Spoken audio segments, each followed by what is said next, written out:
Hello everybody and welcome to Dad and Me Love History. Dad and me love a whole lot of history. We could be the greatest team that the world has ever seen. Dad and me love a whole lot of history. Today we're looking at life in Mexico 500 years ago. Especially life for kids. James will investigate whether the Aztecs invented anything a kid might like today. And we'll find out about the ultimate sacrifice. Warning, history is pretty scary, so if you've got squeamish grown-ups with you, you may want to tell them to leave the room or jump out of the car. Right, now the grown-ups have been dealt with, on with the show. We love history, baby. We love history. James, do you know where the Aztecs lived? Yup, Mexico. That's right.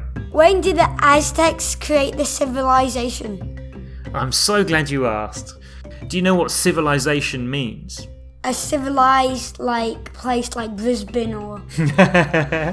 Yeah, Brisbane's the nearest big sort of city to where we are now. What would you see in a civilization?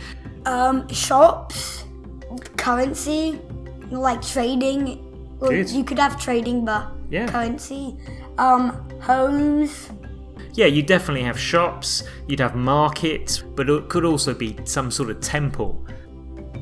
The Aztecs really got going around the year 1100 AD. That's over 900 years ago. The Aztecs left behind their homeland in northern Mexico and began travelling south. Legend tells us that the Aztecs believed that there would be a special sign that would tell them when they were in the right place to build their capital city. And that sign would be an eagle, a snake, and a cactus, all in the same place. So they moved around for over 200 years. Obviously, generation after generation, people died, but they had children. But still, they were moving from camp to camp for over 200 years until they finally settled down on some swampy land where they would build their capital city, Tenochtitlan. Guess where Tenochtitlan is today, what it's called today? Mexico City! That's right, but back then it was just swampy land. No city there when the Aztecs first arrived, so no one else had wanted to live there. But guess why the Aztecs chose that area? Because they found the cactus and the snake and the eagle there? Yep, Aztec priests picked that location because they saw an eagle holding a snake while standing on a cactus. That's in the Mexico football flag, yeah. Is it the snake as well? I remember the eagle. Yeah. Oh, brilliant. I'm going to do a quick little search for that. It's definitely got the eagle. I remember that from when I collected football stickers for Italian 90 when I was a kid, and I got the Mexico badge and thought it was pretty cool. The football badge and the actual flag. Mexico flag. Can't you see this? Yeah, wow. You're so much more observant than I am. I mean, you had an eagle on there, but I didn't know about the snake. Brilliant. So, it was the year 1325 when they officially founded their capital city, Tenochtitlan, and they had a few different rulers. And then a few years later, in 1440, Montezuma I becomes the 5th leader of the Aztecs. He makes the Aztec Empire the biggest and most powerful it would ever be. Did you know the sun was so important in the Aztecs that they called themselves the people of the sun? The Aztec people believed that to make the sun rise up in the sky each day, you need to perform sacrifices to give the sun strength. Yes, it was the priest's job to make sure that the gods were offered the correct offerings and sacrifices. They believed that they had to do this to make sure that the gods were not angry with the Aztec people. But the Aztec people believed that the sun needed the bloods of humans each day to rise. The Aztecs performed thousands of human sacrifices. Yeah, this is the horrible bit we warned you about at the beginning. When they had their first ceremony or festival for their new Great Temple in 1487, we think that more than 20,000 people were killed as human sacrifices. The Aztecs often went to war in order to take captives that they could use as their sacrifices. Did you know? The Aztecs had a lot of superstitions. Priests believed that the sighting of a comet, that's like a shooting star, in the night sky was a bad omen, a sign that disaster was coming. And guess what? In 1517, a bright comet streaked across the Aztec sky. And then 2 years later, in 1519, the Spanish explorer and conqueror Hernan Cortes arrives in Tenochtitlan. The Aztecs treat him as an honoured guest, but then Cortes tries to take the Aztec Emperor Montezuma II prisoner. A fight begins. Cortes is later forced out of the city, but his men manage to kill Montezuma II. By 1521, Cortes has defeated the Aztecs and he takes over the whole city. By the following year, the Spanish begin to rebuild their city. It will be called Mexico City and will be the capital of what the Spanish called New Spain.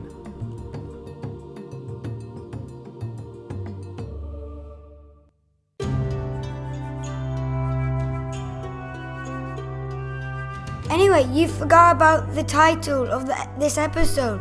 What was it like being an Aztec kid? Oopsies! Well, every child in the Aztec Empire had to go to school. Boys, girls, slaves, all had to go to school. Aww. Yeah, you thought if you could be a slave, you could get out of school. Rich people had their own school for rich kids, poor people went to a different school, boys and girls went to different schools. Have a guess what boys learned at school. Boys will do all the boring stuff. Like? Writing, reading, learning how to speak. Well, there wasn't so much of that as you might think. The boys were trained in hunting, farming, fishing, and fighting. Exactly. Girls were trained to be good mothers and good cooks, and other home skills like sewing.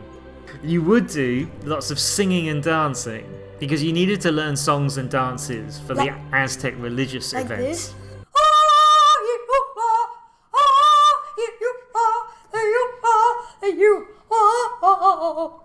How did you know that was an Aztec song? I don't know. It's not an Aztec song. You may be pleased to hear that the Aztecs did not have an alphabet, so actually they didn't write words, but they did write. How do you think they wrote if they didn't use letters or words or characters? Oh, by pictures! Yeah, that's right. They wrote using symbols called pictographs. They didn't have any alphabet, but they used pictures to represent objects or events or even sounds. They would write on long sheets made of animal skins. A few of these have survived. Did you know the Aztecs played instruments such as the flute, shells, whistles, and drums? They used their music to ask the gods for rain or for a good harvest. James, did you find out something about whether the Aztecs invented anything we might know today? Yep, they invented all kinds of things, like making school compulsory. That's not much of a good invention, making school compulsory, making all kids have to go to school. What else did they invent? They also made herbal medicines and even hot chocolate. So if you were an Aztec kid, unlike nearly all the other kids in the world at that time, you'd have to go to school. But on the plus side, you might just get a hot chocolate whilst you were on your Aztec iPad doing your homework. And you would get to do sports. The Aztecs loved sports. The ball games were probably the most popular and probably the most dangerous. Their main ball game was kind of like netball or basketball. I've heard this in on Netflix there's this show called Just in Time, or Just in Time on Netflix? What did that tell you? there was this Mexican episode and like it showed them playing this game and it had like side walls like and there was one hoop, like a basketball hoop. Yeah. I think.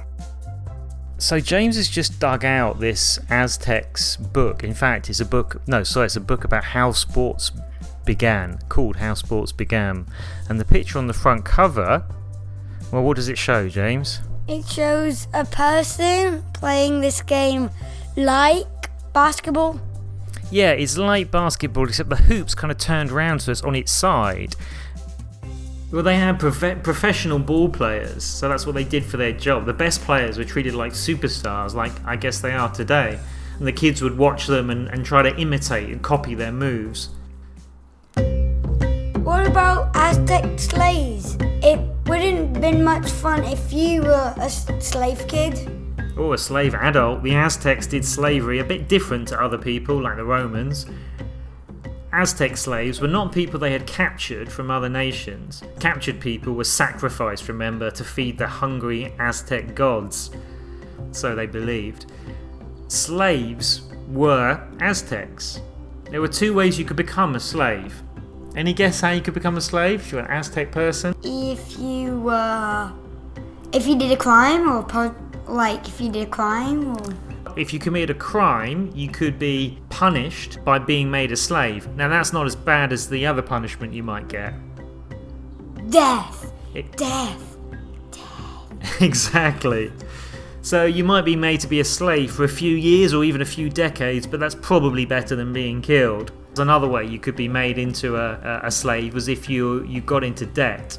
What does that mean? It means that if you, it's more likely your family or your parents, if they owed money, especially if they owed money to someone who was powerful and scary, who would get them into serious trouble, get them punished. So what families might do would be to sell a member of their family, usually one of the younger ones, quite often a kid, sold into slavery. The cats are younger than me. Yeah, I'm not sure the cats would make such good workers as you. Anyway, a slave's daily life wasn't so different to most ordinary people. Slaves could marry other slaves. Slaves could even marry, like a male slave could marry a free woman, meaning a woman who's not a slave. And if you were a kid born to slave parents, don't worry, you would not normally be a slave. Just because your parents were, you wouldn't be born as a slave. As long as you did not commit a crime and you were not sold and you didn't anger the emperor, then you would be free. But you'd still have to go to school, so you were kind of a slave. And it was difficult to get rid of a slave once you bought one. If your slave refused to do what you told them to do, you had to drag that slave to a market, and in front of witnesses, you had to prove that the slave was refusing to obey you. You actually had to do this 3 times on 3 different days, and with 3 different examples of how the slave was refusing to do what you said. I would just do this if I was a slave. Just say, no, I'm not going to give you the hot chocolate. You're going to get me the hot chocolate. And then when they show me, I'll just do everything they told me to do. Oh, when they drag you to the market and you then start behaving yourself. I expect a lot of slaves did that. Because only once it had been done, only once the slave had refused to do what you said on 3 different days, only then could you take your slave to slave market and sell them there. Could a slave be made a human sacrifice? Well, a slave had to be sold 3 times in the slave market, so that's after refusing to do what the boss said 3 times, but then for 3 different bosses, before a slave could be sacrificed. So you really need to refuse, to work for any of your 3 slave owners one after another.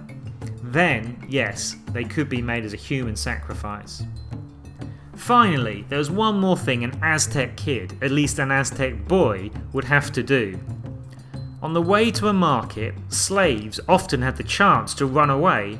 The only person who was allowed to chase them was not the slave owner, but the son of the slave owner. And if anyone interfered with the race, they became a slave themselves. If the slave managed to get to the emperor's palace before the master's son caught them, they were free. So do you think you would have caught a slave? Yeah. They were running away? I reckon it depends how far. If it was just a short distance, they might beat you, but you're a good distance runner, so you might catch them over 5 kilometers or something like that. We love history. We love history, baby. We love history. So, overall, what do you think it would have been like to be an Aztec kid? Compared to, say, Rome, ancient Rome, or ancient China, or Aboriginal Australia that we've investigated in the past? It matters what you're comparing on. Can you compare, like, I think it would be better than Rome, China, but I don't think it would be more better than Aboriginal Australia. Yeah, why'd you say that? It's just, they seem more like as a group, like they don't actually fight each other. Yeah, As much, yeah. Of course, there must have been fights, but before the Europeans arrived, it does seem that there was a lot of sense of what we'd call community, working like a big family. Anyway, thank you to MrDon.org and also Ducksters. Both are really useful online resources for young and old historians, and we use them to help us today. Bye for now from Dad and me love history. Yeah! Dad and me love a whole lot of history. We could be the greatest team that the world has ever seen. Dad and me love a whole lot of history. Like this? Or like this? Definitely not like that. Today we're looking at live in... Oh no, that's not... That's alright, you can do it the other way around if you want. No. Tenochtitlan. No, I'm going to try that again. Tenochtitlan. Tenochtitlan. Mexico. Alright, cool. Is it meant to be red? Yeah, red's good. Isn't green good? Either speak loud or lean into Isn't green good? No, red's good.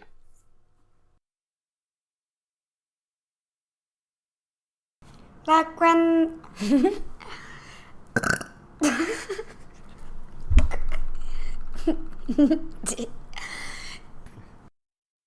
We love history. We love history, baby. We love history. Hello. Here are 8 questions to see if you were listening. What is the Aztecs' name for Mexico City? Number 2. The Aztecs believed that there would be a sign that would tell them when they were in the right place to build their capital city. What 3 things would they see? Number 3. Which ruler made the Aztec Empire the biggest? Number 4. The Aztecs called themselves the people of the what? They called them the people of the what? You gotta find a word instead of what. Who had to go to school? That was number 5. Here's number 6. When Hernan Cortes arrives from Spain, how do the Aztec people treat him? What did the Aztec invent? That was number 7. Here's number 8. And our final question. Could a slave be made to be a human sacrifice?